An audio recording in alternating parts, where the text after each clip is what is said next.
Prince Charles today called Prince Harry his darling boy after his son told him he picks his brains more now than ever during a radio interview.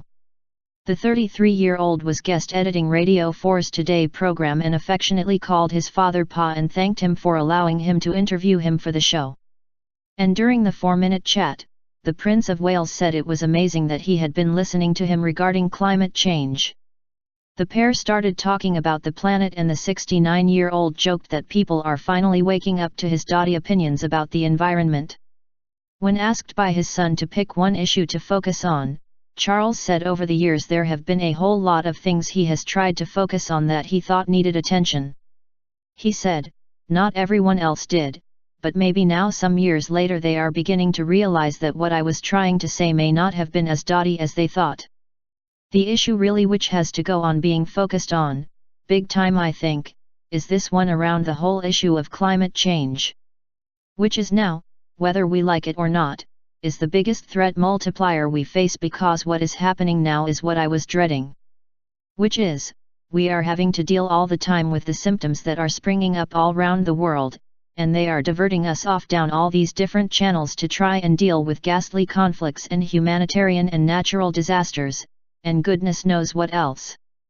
But at the root of it all, much of it, is climate change which is causing untold horrors in different parts of the world." When he started the interview, Prince Harry referred to his father as Pa and said it was very nice to see him.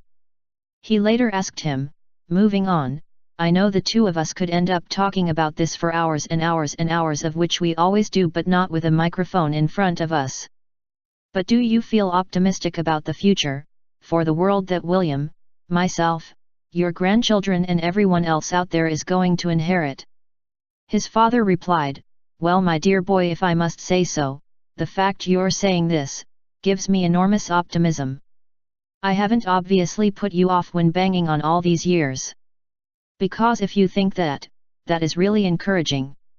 What I've tried to do all these years is to make sure that I can ensure that you and that your children, my grandchildren, also everyone else's grandchildren, have a world fit to live in." Harry later told him, "I totally see it and I totally understand it because of all these years of conversations that we've been having, and I do end up picking your brains more now than I ever have done." His father added, "Well, darling boy, it makes me very proud to think that you understand." Harry then joked, "And that I'm listening." "Well, that's even more amazing," his father said.